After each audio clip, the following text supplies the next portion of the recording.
दोस्तों नमस्कार। VK knowledge electrical में आप सभी का स्वागत है। दोस्तों आज का हमारा विषय इल्यूमिनेशन पर आधारित न्यूमेरिकल क्वेश्चन का है। प्रदीप्ति वाले टॉपिक से संबंधित जितने भी न्यूमेरिकल क्वेश्चन बनते हैं इस वीडियो में देने की कोशिश की है। हालांकि टोटल 15 क्वेश्चन है इस वीडियो में, लेकिन यूँ समझ लीजिए कि वो 15 नए तरीके हैं। एग्ज़ाम में संख्याएँ चेंज हो सकती है, लैंग्वेज चेंज हो सकती है, क्वेश्चन को आंसर करने का तरीका वही रहेगा। दोस्तों वैसे ये हमारा पेड टेस्ट सीरीज़ है, 53 नंबर टेस्ट है। यदि आप टेस्ट ज्वाइन नहीं कर पा रहे हैं तो इस वीडियो को लास्ट तक ज़रूर देखना, आपको सभी क्वेश्चन पूरी तरह से समझ में आ जाएंगे। आप टेस्ट ज्वाइन करना चाहते हैं तो आप चैनल से ज्वाइन कर सकते हैं, सब्सक्राइब के पास ज्वाइन का ऑप्शन आता है। सभी क्वेश्चन को लास्ट तक आप ज़रूर देखना। क्वेश्चन पसंद आ जाए तो वीडियो को लाइक ज़रूर कर देना। आप चैनल पर नए हो तो अपने इस चैनल को सब्सक्राइब ज़रूर करें और चैनल की प्लेलिस्ट में जाकर के सभी वीडियोज़ को भी आप देख सकते हैं। चलिए दोस्तों आज के क्वेश्चन से हम शुरू करते हैं। क्वेश्चन हिंदी और इंग्लिश दोनों लैंग्वेज में है, जो आपको समझ में आए आप इजीली समझ सकते हैं। नंबर 1 हमारा आज का सवाल है कि एक प्रकाश सोर्स के द्वारा 2500 ल्यूमन का प्रकाश उत्पन्न किया जाता है। यदि प्रकाशित तल का क्षेत्रफल 500 वर्ग मीटर हो तो उसकी प्रदीप्ति का मान ज्ञात कीजिए। दोस्तों प्रदीप्ति बोलते हैं इल्यूमिनेशन को, और ई से इसे दर्शाया जाता है। इसके लिए फॉर्मूला होता है फ्लक्स बटे एरिया, और ये ल्यूमन प्रति वर्ग मीटर में होती है। यूनिट क्या होती है इसकी, क्योंकि फ्लक्स ल्यूमन में होता है, डिवाइडेड वाला होता है तो इसको अपन प्रति बोलते हैं, और एरिया जो है वो वर्ग मीटर या वर्ग सेंटीमीटर। तो यहाँ पर वर्ग मीटर में दिया हुआ था, यानी ल्यूमन प्रति वर्ग मीटर बनेगा। और ल्यूमन प्रति वर्ग मीटर जो है वो लक्स के इक्वल होता है। 1 ल्यूमन प्रति वर्ग मीटर और 1 लक्स दोनों बराबर होते हैं। देखिए यहाँ पर हमें स्पष्टतः ल्यूमन में फ्लक्स जो है वो दिया हुआ था 2500 और एरिया दिया हुआ है 500 मीटर स्क्वायर का। कैलकुलेशन जब करोगे तो प्रदीप्ति का मान आएगा 5 लक्स। डी उत्तर अपना इसमें सही रहेगा। अगला सवाल जिसकी बात हम ऊपर अभी कर चुके हैं, 1 लक्स किसके बराबर होता है। लक्स प्रदीप्ति को नापने की इकाई है और 1 लक्स 1 ल्यूमन प्रति वर्ग मीटर के बराबर होता है। 1 ल्यूमन प्रति वर्ग मीटर या 1 लक्स जो है वो बराबर होते हैं।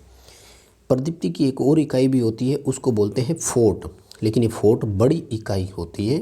1 फोट के बराबर 10⁴ लक्स लगभग होता है। अगला हमारा सवाल है कि एक लैंप के द्वारा उत्सर्जित फ्लक्स 100 पाई है। उत्सर्जित फ्लक्स प्रकाश की मात्रा को ही बोलते हैं, ध्यान रखना, ये भी ल्यूमन में ही होता है। वैसे इसकी औसत कैंडल पावर की गणना कीजिए, कितना होगा। दोस्तों औसत कैंडल पावर की गणना जब भी करनी हो तो इसके लिए फॉर्मूला होता है कि टोटल इल्यूमिनेटेड फ्लक्स जो उसके द्वारा उत्सर्जित किया गया था उसको डिवाइडेड करना है 4 पाई से। किससे करना है, 4 पाई से। ये फिक्स होता है, खोखले गोले के लिए ठोस कोण की मात्रा 4 पाई रहती है हमेशा। तो 100 पाई को 4 पाई से डिवाइड करना था, आंसर आएगा 25 कैंडल पावर। तो औसत कैंडल पावर का मान 25 कैंडल पावर होगा। क्वेश्चन का आंसर अपना बी होगा। नेक्स्ट हमारा सवाल है कि एक लैंप की एफिशिएंसी ज्ञात कीजिए।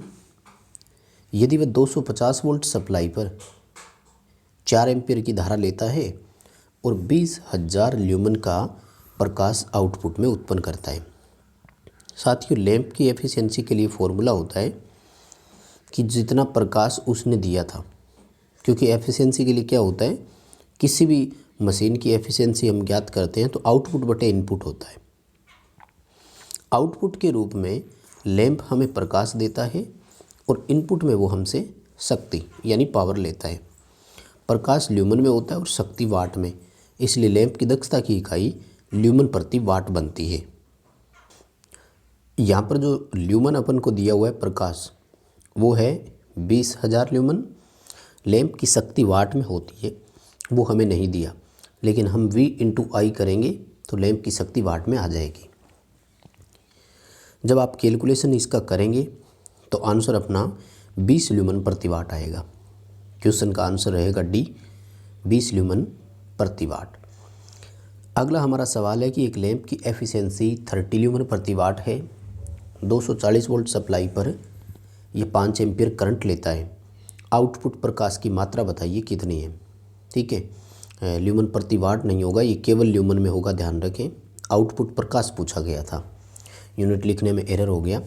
देखो, दक्षता 30 ल्यूमन प्रति वाट है, यानी एक तरह से सवाल यूँ हो गया कि 1 वाट जब ये शक्ति कंजप्शन करवाता है तो 30 ल्यूमन का प्रकाश देता है।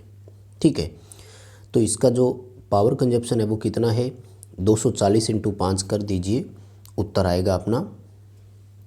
तो ये इसका वाट में आंसर बनेगा। ठीक है, तो ये जो वाटेज आपकी बनेगी 240 इंटू 5 से ये आएगा 1200 वाट। ठीक है, देखो 1 वाट जब वो कंजप्शन देता है तो 30 ल्यूमन देता है ना, तो लगभग इसका आंसर जो अपना आएगा वो 36,000 ल्यूमन का आएगा। तो इसके तो सारे ऑप्शन ही गलत हो गए। ठीक है, ये शायद ऑप्शन एडिटिंग में एरर है, कोई बात नहीं, PDF सेंड करते समय मैं ये सारे दोबारा एडिट कर दूंगा, क्योंकि वीडियो में मैंने चेक नहीं किया था। तो ध्यान रखें, उत्तर आप समझ गए होंगे, है ना। देखिए पावर कंजप्शन कितना बनेगा, V इंटू आई, तो 240 इंटू 5 यानी 1200 वाट वो शक्ति लेता है। ठीक है, 30 ल्यूमन प्रति वाट है, 1 वाट का कंजप्शन करवाता है तो 30 ल्यूमन देता है, तो इसको 30 से मल्टीप्लाई कर देना, जो आंसर रहेगा इसका वो आएगा 36,000 ल्यूमन, ऑप्शन आएगा अपना इसका। ठीक है, अगला सवाल है कि 40 वाट के एक मानक लैंप के द्वारा उत्सर्जित कैंडल पावर का मान लगभग कितना होता है। दोस्तों इसको अपन एक अपोजिट तरीके से पहले समझते हैं, या फिर आपको राउंड फिगर में याद रखना है, मैंने पहले भी कई बार बताया। 1 वाट जो है वो लगभग 50 कैंडल पावर के बराबर होता है, 49 पॉइंट समथिंग बनता है, पूरा 50 नहीं होता है, लेकिन लगभग आप काउंट कर सकते हो। तो फिर 40 वाट किसके इक्वल हो गया, 40 इंटू 50 लगभग 2000 कैंडल पावर के बराबर हो गया। ये कहाँ से आया था मान, तो देखो हम सब जानते हैं कि जो एक कैंडल पावर होती है ना वो लगभग 0.0201 वाट के बराबर होता है, यानी 0.0201 वाट के बराबर एक कैंडल पावर है, तो 1 वाट के बदले में कितनी हो जाएगी, 0.0201, और इसको क्या करना है, 40 से मल्टीप्लाई करना है, उत्तर आएगा 2000 कैंडल पावर। आंसर अगला सवाल है 35 वाटेज का फ्लोरेसेंट लैंप कितना प्रकाश उत्सर्जित करता है।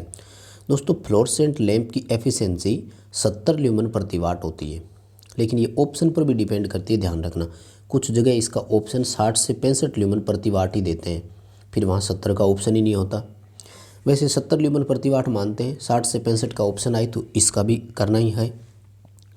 तो लगभग आप 35 को 65 या 70 से मल्टीप्लाई करके देखिए, उत्तर आ जाएगा, क्योंकि 35 वाट की है और 65 ल्यूमन अपन 1 वाट के अकॉर्डिंग मान लें, 65 वाट दक्षता माने इसकी, तो लगभग 2300 ल्यूमन अपने इसका आंसर बनेगा।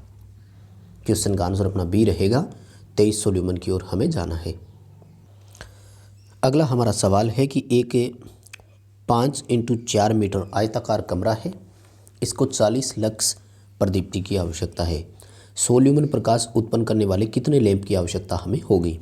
देखो दोस्तों 4 इंटू 5 का मतलब क्या हो गया, 20 मीटर स्क्वायर।